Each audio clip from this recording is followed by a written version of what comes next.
Facepalm America, I'm Beowulf Racklin. Facepalmamerica.com is where you can go for more information about the show, to listen to past episodes, and to connect with us on social media.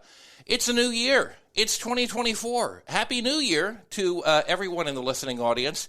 And my goodness, 2024, that's an election year. That's a presidential election year. My goodness, we are finally there. We've been there for so long. I don't think we ever stopped since 2020. But we're definitely there now. The calendar is counting down, and here to kick off the new year with us is John Rothmann, the host of Around the Political World with John Rothmann. John, welcome back to Facepalm America. Happy New Year, and I'm happy to be with you in this election year. It is going to be, you say it so often, it's going to be fascinating to talk about. It really is. Things are ramping up. We're, about 2 weeks away from the Iowa caucuses, and the Republicans are going to be going at each other. And where do things stand right now? Obviously, Trump is leading the pack, but what are things looking like at the moment as we go into this first contest of the 2024 season? The most important thing is that neither of the potential candidates to take on Donald Trump are even mentioning his name. Donald Trump seems to be so out in front that they're just ignoring it. And instead, what are they doing?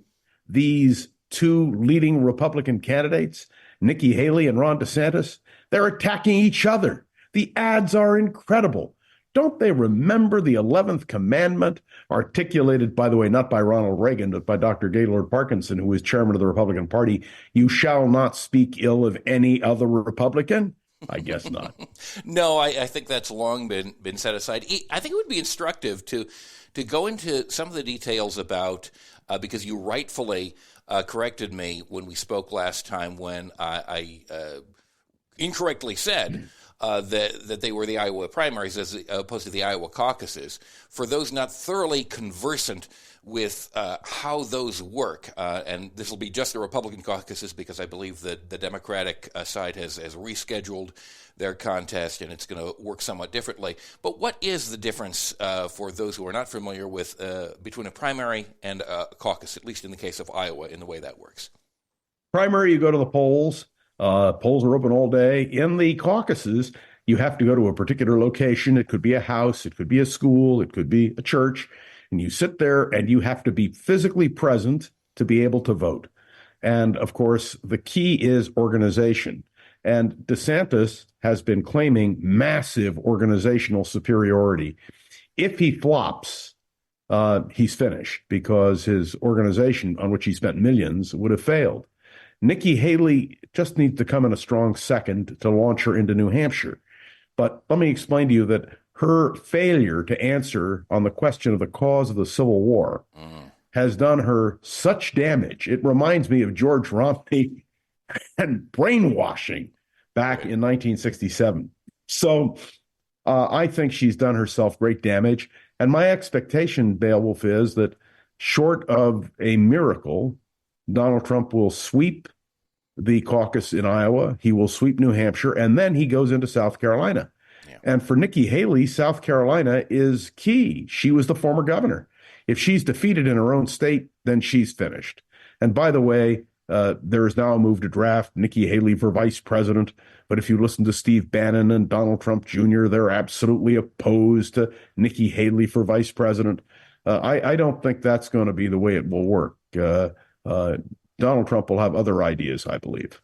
And if in the Iowa caucuses, as we expect, Ron DeSantis loses or has a less strong showing than he anticipates, and it seems like he is not doing super well there at the moment, that could be the end of his candidacy. That may be the end of Absolutely. what we hear. I think it is the end. I don't think he has any support growing.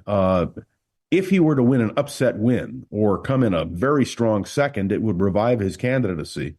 But right now, people are jumping ship. They're either going to Nikki Haley or they're going to Chris Christie or they're going to Donald Trump because you don't want to be attached to a loser. What's tragic for DeSantis, there will be books written about how a man who was the front runner with a clear lead blew it so badly after raising so much money.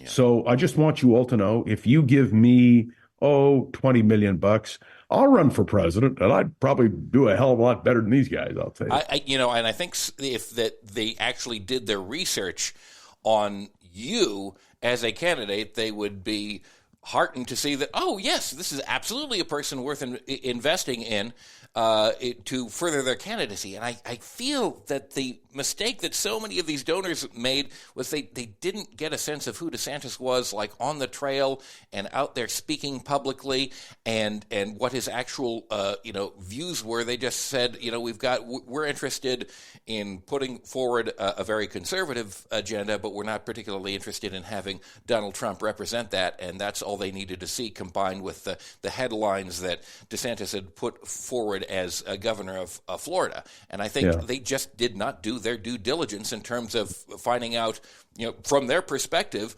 what is worthwhile in terms of, return on their investment. Because also, you never know how a candidate is going to do until they're out on the campaign trail. Yeah. You can have someone who's very attractive, like DeSantis was in Florida, who flops. On the other hand, you can have someone like Jimmy Carter, who didn't really have any appeal to anybody, who was able to win the nomination. Right. So you just never know. Nikki Haley is the one who's really on the line now, because she is viewed as the major potential alternate nominee. And I think her mistake on the Civil War was telling. I just don't see her winning. I was, over the New Year's, I was at a dinner party, and I was asked the question, who will the Republicans nominate for president? And I said, it's very clear to me that unless something dramatic happens, Donald Trump will be the Republican nominee for president. And if he wins, going through South Carolina, through those caucuses, primaries, New Hampshire and South Carolina, he's virtually unstoppable. Unless, there is always an unless. Unless, of course, the Supreme Court acts not to grant him immunity. Now, let me explain, having worked for Richard Nixon, that in the United States versus Richard Nixon, which was decided by 8-0 with Bill Rehnquist, who was then an associate justice, recusing himself because he knew everybody.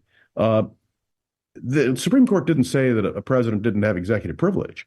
What they said is, if there's a potential criminal action, you can't have executive privilege on that point. And that's what's happening with Donald Trump. So the real question that I posed today in my podcast, and I pose to you and to our listeners, is, will the Supreme Court uphold legal precedent? Will they affirm the decision in the United States versus Richard Nixon? And we don't know. And of course, Clarence Thomas, look, Bill Rehnquist recused himself because he knew everybody in the Watergate situation. Yes.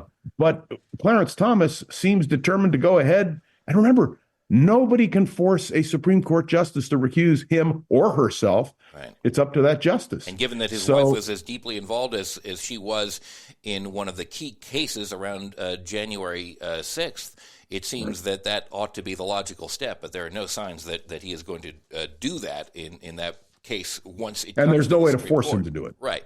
Yeah. It's so.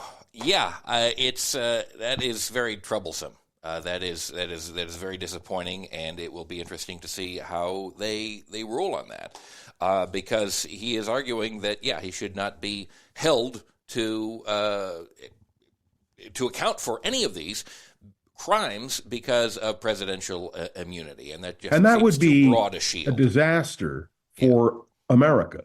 Look, let me be clear. I'm no friend of Donald Trump.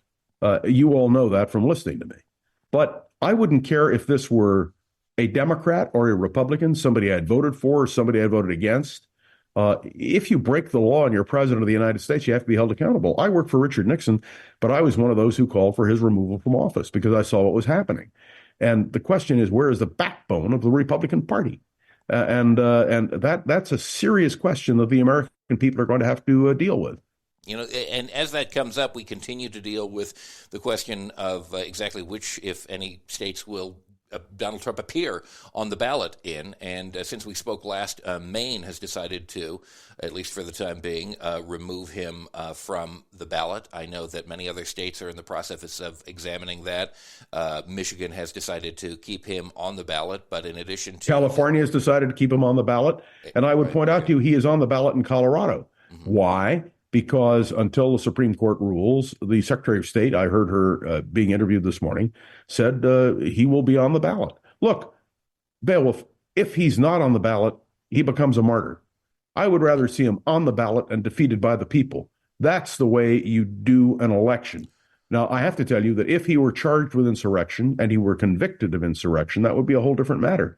But he hasn't been charged by anyone. And so that's a problem. What impact, if any, do you think that the states that take that step, or at least process that step, will have on the election itself? Do you think that it only redounds to Donald Trump because it makes him a martyr and he appears to be a victim of the quote-unquote establishment, or does it actually reduce the number of votes and potential electoral votes that could go to him in November? You know, it's an interesting question. Clearly, when Donald Trump faces legal issues, his base solidifies behind him. I understand that, but we have to do the right thing in this campaign. I personally believe that Donald Trump is a danger. I'm reading Liz Cheney's book, by the way, which is a stunning book, not just about Donald Trump, but about the new Speaker of the House of Representatives, Mr. Johnson, who, based on what Liz Cheney has written, has no business being Speaker of the House of Representatives. The Republican Party has a serious issue. Now, here's the real question, and I know it's abstract, but I think it's direct. If Donald Trump were not a candidate for president, what would the Republican Party do? If the Republican Party is reliant on Donald Trump's base, which is why DeSantis and Nikki Haley are not attacking him, the Republican Party has a big problem, because I have to tell you honestly, anytime you vote for a person simply because they are your hero or your leader, it's a problem. Yeah, the Republican there's not Party exactly needs a big farm team that the GOP is developing right now, because without that, I don't know, special sauce that Donald Trump has, I hesitate to put it that way, but without that, really they just have a bunch of extremist positions that, with no personality, that doesn't, in a purely electoral sense, does not carry them anywhere. Yeah, and let me point out to you, foreign policy is going to play a critical role. Not only do we have Ukraine, and if you're watching what Russia is doing in Ukraine, which is not making headlines because, well, we've got so much else to focus on, but what is happening in Ukraine today is a monumental disaster, and no one is really commenting. And the same thing happening in the Middle East with Gaza. There are serious foreign policy implications here, and when Donald Trump indicates that he would withdraw from NATO, that should be a major issue in a presidential election. I'd like to remind people that the reason Eisenhower ran for president in 1952 was because Bob Taft, his leading opponent, said he was going to withdraw from NATO, and that's why Eisenhower jumped in, because he said we need NATO for national security.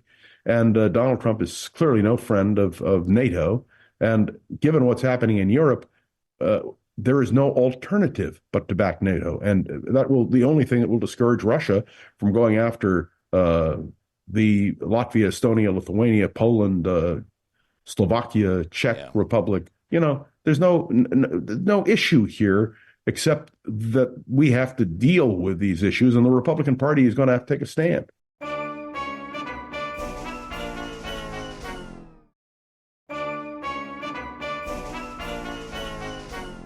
Yeah, that certainly is a very interesting distinction between the approaches of Donald Trump and Nikki Haley, respectively, because on foreign policy issues, she has certainly had a lot of direct experience being Donald Trump's former ambassador to the UN. I cannot... No, she wasn't Donald Trump's ambassador. She was the United States ambassador. Hear, hear. And that's another mistake Hear, hear. that people tend to make. Donald Trump Absolutely. views things as, I put you in the job, you belong to me, you have to do what I want.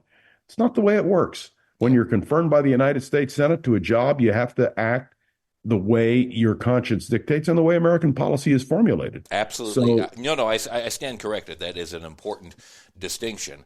I cannot see Nikki Haley as president pulling out of NATO.